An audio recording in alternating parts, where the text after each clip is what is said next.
상식을 뒤집어서 생각해보는 역발상 경제 시간입니다. 미리미리 뭐든지 하면 좋은데 꼭 마감이 다가와서 발등에 불이 떨어져야 하게 되는데 또 생각해보면 그때 또 일이 잘 돼요.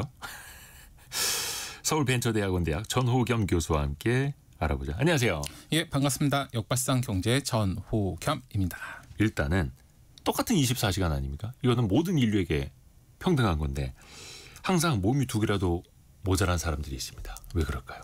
그러게요. 저도 그렇긴 한데요. 네. 실제로 직장인 중에 한 10명 중 약 8명가량은 자기가 항상 바쁘다고 생각한다는 거예요. 항상 바쁘다. 그렇죠. 과거 취업 포털의 인크루트가 직장인 672명한테 설문조사를 한 결과를 보면 76%가 항상 바쁘다. 이렇게 답했다는 거예요. 그래서 왜 바쁘냐 물어봤더니 43%는 처리할 업무가 많다고 답했고요. 나머지는 회사에 잡일이 많아서 상사가 업무를 나에게 밀어서 지나치게 잦은 회의 때문에 순이었습니다.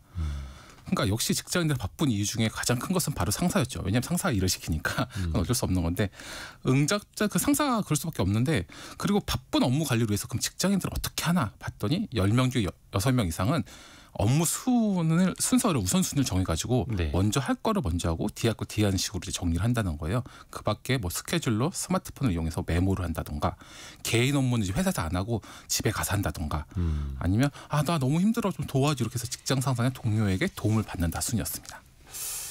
그런데 그 가짜 바쁨이라는 것도 있대요. 맞습니다. 근데 재밌는 건 이 본 설문 보면 10명 중에 6명 이상은 내가 왜 바쁜지 모르겠다는 거예요. 바쁜데 왜 바쁜지는 모르겠다. 그러니까 직장인 중 64%는 자기가 왜 바쁜지 모를 때가 있다는 거예요. 그래서 저도 오늘 주제를 준비하면서 며칠간 뒤돌아봤거든요. 사람들이 너 뭐 만나지 그럼 나 너무 바빠지 밥도 못 먹어 막 이래서 제 친구가 어제 이제 연락을 해서 저녁에 약속을 잡자고 했는데 어제도 엄청 바빴거든요. 그제도 바쁘고. 그래서 너 뭐 했냐고 물어봤어요 저한테. 왜 바쁘셨어요? 그러니까 생각해보니까 뭐 어젠가 그제 모 방송사 S모 방송사에 방송 있어가지고 그거 하나 준비한 거 빼고는 일정이 없었던 거. 그러니까 보통 보니까 그날 일정 딱 하나 있거나 없거나 이랬더라고요. 근데 내가 왜 바쁠까 하니까 이 심리적으로 제가 약간 압박감이 있어서 마음이 그런 쫓기는 거죠. 그렇죠. 그러니까 이게 약간 습관적으로 그렇게 생각하는 경우가 좀 있긴 있나 봐요.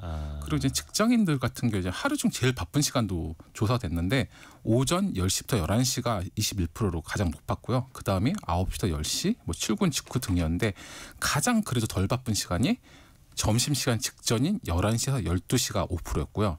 직후인 오후 1시에서 2시가 그다음이었어요. 그러니까 제가 이제 직장생활을 해보면 보통 점심시간 전에는 잘 회의를 안 잡거든요. 웬만하면. 그 직후에도 보통 양치를 해야 돼가지고 1시보다는 1시 반 정도 이제 보통 하는 경우가 많아요. 2시나. 그러다 보니까 혹시 이제 직장에 친구한테 전화를 하거나 연락할 거면은 오전에 하거나 아니면 바로 점심 먹고 한 1시 10분 이후에 하는 게 제 경험치상 제일 좋더라고요. 그런데 이제 연락할 때 이유가 있잖아요. 뭔가 이제 부탁을 하거나 이럴 때는 이제 식사하고 나서 왠지 기분이 좋기 때문에 점심 식사 이후에 연락하는 게 좋죠. 아하. 제 경험칙상 그렇습니다. 또 사람마다 그게 또 패턴이 또 다를 수는 있는 거고요. 그리고 해야 할 일 안 하고 미루다가 갑자기 후다닥 바빠지는 일이 또 있습니다. 맞습니다. 그러니까 정말 많이들 겪는 이야기인데요. 해야 할 일이 있다는 거 뻔히 알면서 자꾸 뒤로 미루잖아요. 미루게 되죠. 마감이 이제 다가오면 급하게 처리하는 일이 비일비재한데 이런 행동은 이제 회사에서 굉장히 자주 있거든요. 그러니까 예를 들어가지고 어떤 프로젝트를 해라, 어떤 보고서를 만들어 하면 보통 길게는 한 달, 짧게는 일주 정도 주는데 한 달 정도 주면 처음에는 이제 모여가지고 브레인스토밍이라고 부르는데 이제 우리말로 이제 아이디어 교환이죠. 그래서 모여서 야 이제 우리 어떻게 할까 이야기하다가 그 다음에는 그 다음 주 되면은 한 3주 주면 그 다음에는 담당자 누구 할까 이러고 막상 이제 한 주 정도 남았을 때 야 이제 어떻게 할 거야 막 이러면서 확 몰려서. 그렇죠. 항상 그러거든요. 그래서 저는 항상 직장생활 20년 넘게 하면서 이거 왜 이럴까 생각했는데 또 신기한 게 마감 때 되면은 어떻게든 잘 돼요. 그러니까 마감 때 되면 보고서 작성도 되고 아니면 실행도 되고 뭐 이러니까 이 습관적으로 하긴 하는데 마감 때 되면 뭔가 이유는 모르겠으나 되긴 되는데 그 마감 되면 그러니까 여유를 주더라도 막판에 돼가지고 엄청 야근하고 막 새벽에 나서 보고서 고치고 막 이러거든요. 그래서 다음부터는 여유 있게 해야지 이렇게 마음 먹었다가도 역시 또 마감 때까지 계속.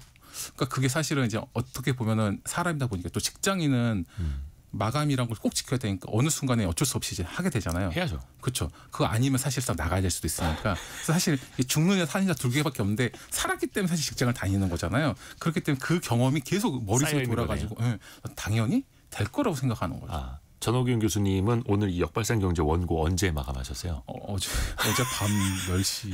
어제 그런 말이 실제로 있어요. 마감이 최고의 영감이다. 그렇죠. 맞아. 그런 이야기도 있죠. 왜냐하면 이게 경작적으로 보면 제한된 자원 속에서 효율성을 최대한 하려고 그러면 시간을 적게 들여야 되니까 마지막에 하는 게 어떻게 보면 현명한 사례일 수도 있어요. 네. 자원의 희소성이나 뭐 시간 관리 측면에서 마감은 강력하긴 한데 이게 사실을 예를 들어 가지고 이제 보통 직장 생활하시면 다 아시겠지만 회사에서 비공식으로 가장 생산성이 높은 시점 제 생각에 예. 분기 말이나 연말 정도거든요. 왜냐하면 이때가 실적 정산 기간인데 보통 우리나라 기업들이 예전에는 12월 말에 평가를 발표했는데 요즘에 11월에 평가를 마무리하고. 끝내고 12월 초에 이제 임원 발표라는 경우가 많아요. 그렇죠. 12월에 인사가 많죠. 그러려면 개인 평가가 10월 달에 들어가거든요. 예. 그래서 이제 보통 이제 일을 내가 1년 자꾸 열심히 하잖아요. 봄에 엄청 잘해가지고 엄청 큰 거 해놨어요. 그런데 이제 평가가 됐을 때는 봄에 있었던 일은 다 까먹거든요, 사람이. 그렇죠, 그렇죠. 그 임원도 이미 어제 점심 먹은 것도 잘 기억을 못하는 세상에 이미 몇 달 지난 거 사실 기억 못하잖아요. 그렇죠? 그러다 보니까 그래서 3분기 말로 갈수록 일이 더 중요해진다. 그렇죠. 그래서 막판 직장인들 되면은 아마 공감하실 텐데. 네, 그때 되면은 갑작스럽게 일도 막 많이 하고 무슨 외부랑 협력 이런 MOU도 많이 하고 뭐 계약도 많이 하고 갑자기 MOU를 맺어요? 괜히 MOU를 많이 맺는 거는 뭐 하겠다. 왜냐하면 그것도 하는 실적이니까. 그리고 보통 이제 우리나라 같은 경우에는 1년 단위로 이제 임원 평가를 하잖아요. 네. 그렇기 때문에 CEO 평가도 마찬가지고 직원 평가도 마찬가지고 그러다 보니까 MOU를 하게 되면은 내년에 뭔가 또 하겠다는 거잖아요. 그럼 난 내년에도 쓸모가 있다는 걸 보여주는 거니까 MOU 같은 걸 자세히 보시면은 전 신문을 많이 보거든요. 신문을 집에서 아직도 구독을 신문 지면을 2개 정도 하는데 자세히 보시면 연말 정도 되면 갑자기 뭐 각 회사의 CEO들이 뭔가 MOU를 했다는 게 많이 나와요, 진짜로. 그래서 그런 걸 보면 이제 그때 마지막에 하는 게 본인의 인센티브상 가장 좋고 유인 효과가 있기 때문에 마지막에 막 이렇게 몰아서 하는 게 있는 거죠. 양해각서 MOU를 맺을 때도 이게 회사에는 전략적이긴 한데 그 시기를 선택하는 것도 또 전략적일 수도 있는 거네요. 그렇죠. 그러면 이 마감이라는 걸 대하는 자세 어떻게 해야 가장 효과적일까요? 그러니까 사실 마감이라는 게 어떻게 보면은 개인 차원을 넘어서 조직 설계나 업무 시스템 문제일 수도 있거든요. 네. 그러니까 이게 개인이 사실 마감을 선정하기는 어렵잖아요. 자기가 뭐 CEO거나 예를 들어가 아니면 뭐 굉장히 고위급 임원이어가지고 본인이 마감을 정할 수 있는 사람은 별로 없거든요. 그러니까 개인이 하기는 어려우니까 일부 그냥 글로벌 기업이나 대기업 같은 경우에는 마감 자체를 생산성의 하나의 요소로 보는 경우가 있어요. 그러니까 예를 들어 전에 이제 아마존의 두 판의 피자 규칙이라고 아시죠? 두 판의 피자 규칙이요? 그러니까 이제 아마존이 처음에 시작할 때 구성원들이 피자 두 판을 배부르게 먹을 수 있을 정도의 인원만 팀원을 정한다고 그래서 저는 아직도 궁금한데 그래서 보통 5명에서 8명 이내라고 하는데 피자 두 판이면 많이 먹는 사람 한 판도 먹는데 두 판이면 2명 아닌가? 그건 이제 전호경 교수님 입장에서 죄송합니다. 예. 한 판이면 보통 한 3명? 그러니까 그렇다고 그러세요? 예. 그래서 이게 보통 5명에서 최대 8명이 안 넘어가야 된다 뭐 이런 규칙이라는데 두 판이면 한 2-3명에서 먹으면 딱인데 하여튼 그렇다고 하는데 이 규칙을 만든 이유가 여러 가지가 있는데 우선 사람이 많으면은 팀의 효율성이 떨어지잖아요. 그리고 의사소통도 어렵고 조직이 비대화되면은 평가하기도 어렵지만 불필요한 회의도 많아지고 뭐 승인 절차도 많아지고 뭐 계층도 생기다 이러다 보면 자연스럽게 생산성 향상은 좀 멀어질 수도 있거든요. 특히 마감이 더 딜레이될 수가 있거든요. 네. 그러다 보니 그걸 조금 더 효과적으로 하려고 하다 보니까 여러 가지 면에서 이제 아마존 이런 법칙을 만들었고요. 이거를 오히려 약간 시각적으로 만든 시스템도 있죠. 도요타의 칸반 시스템이라고. 이제 칸반이라고 해가지고 약간 이 우리 카드처럼 네. 각 일정마다 카드식으로 보여주는 거예요. 이 앞에 있는 일정에서는 이걸 무엇을 하고 있다. 이렇게 보여주면서 이 생산 관리, 이 자동차라는 게 관리 공정이 길잖아요. 네네. 근데 우리가 보통 앞에 있는 걸 말로 듣는 거랑 실제로 이런 표지판 같은 걸로 보는 건 느낌이 다르거든요. 이걸 보여주면서 작업 흐름을 보면서 이 마감 시간 누가 지시하는 게 아니라 앞에 보니까 지금 병목이 있구나.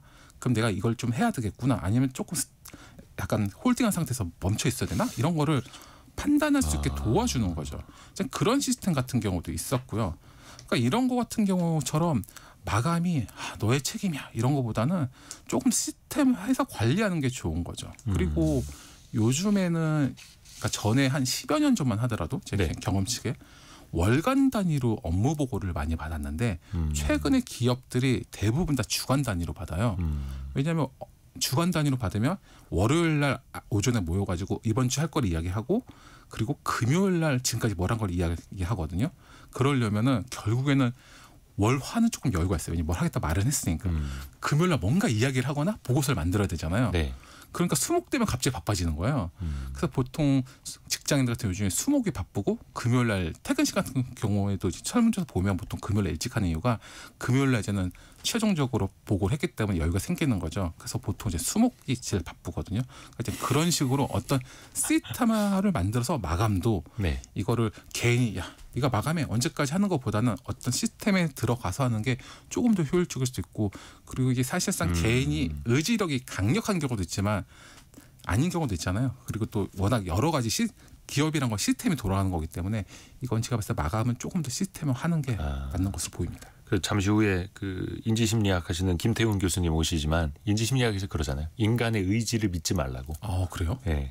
그래서 그 방금 전호균 교수님이 말씀해 주신 것처럼 그 시스템 안에서 하도록 해야 된다는 게 딱 그 말인 것 같습니다. 그러니까 최대한 마지막까지 미루는 게 좋을 수도 있고요. 근데 이게 항상 급급하게 닥치는 일만 처리하다 보면 장기적으로 좀 안 좋은 모습이 나타날 수도 있을 것 같거든요. 그렇죠. 그러니까 업무가 너무 촘촘하고 이제 급박하면 직장인들 같은 경우에는 네. 급한 이메일이나 이제 갑작스러운 회의 이런 거 처리가 바쁘잖아요. 그럼 사실 말 그대로 그날 그냥 하루하루 버티기 바쁜 거거든요. 그럼 장기적인 전략 업무나 창의적인 기획을 하는 사람 입장에서는 그 업무보다는 오늘 이번 주 업무 보고 해야 되는데 내일까지 PPT 만들어야 돼 이러니까 못하게 되다 보니까 개인한테는 그렇지만 기업 입장에서 봤을 때는 이게 또 미래 전략이 많이 흠이 날 수가 있는 거지 틈이 생길 수 있는 거죠. 네. 그래서 조직이 너무 막 긴급한 요구만 하고 이럴 게 아니라 그러다 보면은 지금 당장은 하루하루 마감, 주간 마감은 퍼펙트하니까 보기에 좋아 보이지만 길게 봤을 때 미래 성장 동력을 잃어버리는 단점이 생길 수도 있는 거죠. 그렇죠, 그렇죠. 이게 사실 겉으로는 되게 바빠 보이는 것 같아도 뭔가 일을 많이 하는 것 같아도 실제로는 그게 아닐 수 있다. 이것도 어떻게 보면 또 편견일 수도 있겠고요. 맞습니다. 그래서 이게 슬랙이라는 개념이 있더라고요. 슬랙. 이제 슬랙이라는 게 이제 조직이나 개인이 일부러 여유 자원을 확보하는 거예요. 그러니까 시간적, 정신적 여유를 일부러 확보하는 건데 우리말로 이제 여유라는 단어가 딱 맞을 것 같아요. 슬랙이라는 단어보다는. 네. 그래서 여유가 있어야 이제 돌발 상황이나 긴급한 일이 발생했을 때 유연하게 대응할 공간이 있는 거죠. 그래서 예를 들어서 미국의 세인트 존슨의 어떤 병원에 네. 수술실이 32개나 있었대요. 굉장히 크잖아요. 예. 병동도 아니고 수술실이 32개 있으면 굉장히 큰 건데 늘 만실에다가 응급 상황도 너무 많이 생겨서 막 수술 일정 막 꼬여가지고 의사들도 너무 불편하고 막 의사들 수술 들어갈 시간에 못 들어가고 막 이랬던 거예요. 그래서 어떻게 하다가 어떤 초빙 자문관을 불러서 이제 컨설팅을 받아봤더니 다 필요 없고 32개 중에서 하나를 통으로 비워놔라. 수술방 하나를 항상 비워놔라. 그래서 아니 지금도 부족한데 무슨 소리냐 이래서 근데 비워놨어요. 비웠더니 그 하나는 진짜 응급 환자가 왔을 때만 들어가고 그러다 보니까 나머지 수술실은 예정된 수술을 제대로 할 수 있었던 거예요. 그러다 보니까 수술 건수도 5% 이상 늘고 오전 3시, 그러니까 새벽이죠. 새벽 이후에 수술도 45%나 줄었다는 거예요. 그러니까 이 사례처럼 어느 정도 이제 그 비움이 단순한 여유나 휴식이 아니라 조직의 대응력, 창의성, 장기적인 효율성을 높이는 필수 요소라고도 볼 수 있는 거죠. 이야. 또 그러면 이 슬랙이라고 하는 거 여유 혹은 여백을 조직 문화에 잘 도입한 기업도 있을까요? 어디가 있을까요? 굉장히 유명한 게 이제 구글인데요. 네. 구글의 근무 시간의 20%를 자유롭게 쓰라는 20% 타임 프로젝트가 굉장히 유명한데요. 근무 시간의 20%를 자유롭게 쓰라고요. 네, 그러니까 이거를 직원들한테 주당 업무 시간의 20%는 너의 개인 프로젝트라거나 창의적인 아이디어 하는데 써라 이렇게 말해준 거예요. 그래서 일부러 비워놓은 거예요. 그 시간을. 그랬더니 그 시간에 직원들이 창의성을 발휘해서 우리가 지금 많이 쓰고 있는 뭐 지메일, 구글어스 등 이런 걸 수많은 서비스를 만든 거죠. 그리고 스탠포드 대학교에서 발표한 연구 결과도 비슷한 게 있는데요. 네. 연구진이 실리콘밸리 기업 직원 약 500명을 대상 조사했더니 업무량이 주당 50에서 55시간을 넘어가는 경우는 창의적 성과가 없었다는 거예요. 그러니까 여백이었고 업무를 빡빡하게 하면 조직이 혁신도 안 되고 지금 오늘 이 업무 해야 되는데 생각이 빠져가지고 그렇죠. 이것만 해결하다 보니까 장기적인 프로젝트나 아니면 자기 개발이라든지 아니면 이게 우리 회사는 앞으로 이걸 해가지고 다음 먹거리를 만들어야 되는데 이런 거 생각 고민 직원이 없는 거죠. 그러다 보면 자연스럽게 기업 문화도 그렇게 되다 보면 하루하루 막다 보면 내일이 없는 기업이 될 수가 있죠. 그래서 뭔가 틈을 둬야 된다. 맞습니다. 여유를 둬야 한다라는 거고요. 그러니까 사실 우리나라 기업들이 그냥 바쁘게만 일하고 정신없이 일하고 많은 걸 해내야 되고 여기에 초점을 좀 많이 맞췄었는데 좀 조직 문화를 어떻게 뭐부터 바꿔야 될까요? 그러니까 제가 봤을 때는 제가 얼마 전에 무슨 책 봤더니 예. 고가품과 일반품의 선전이 다르대요. 그러니까 광고가? 광고가 다르대요. 광고가 왜 다르냐면 그 고가품은 광고에 그 여백이 많다는 거예요. 상품명만 있고 뭐 근데 그 위에들은 뭐 엄청 여백이 없이 빡빡하게 글씨가 써 있다는 거예요. 그러니까 그런 것처럼 우리가 잘은 모르지만 이 여백이라는 게 굉장히 중요하거든요. 그래서 개인도 그렇고 회사도 그렇고 회사 같은 경우는 예를 들어 뭐 수요일 날 오후는 시간을 비워놓고 어떤 그 회사 업무 이외에 어떤 다른 업무를 할 수 있게 해준다거나 네. 아니 개인도 너무 바쁘긴 하지만 하루에 한 30분 정도 시간을 비우고 그 시간에 명상을 한다던가 아니면 책을 읽는다던가 이런 식으로 이제 시간을 빼놓지 않는 사실 방법이 없거든요. 그러니까 미리 여백을 확보하는 게 중요한 거죠. 어릴 적에 그 미술학원 다닐 때 여백의 미 이런 거 배웠었는데 실제 살면서는 그냥 빽빽하게만 살아왔네요. 그렇죠. 그 여백의 미를 다시 한번 생각해 볼 수 있는 역발상 경제 시간이었습니다. 서울벤처대학원 대학 전호겸 교수였습니다. 고맙습니다. 감사합니다. 라디오 정보센터 다녀옵니다.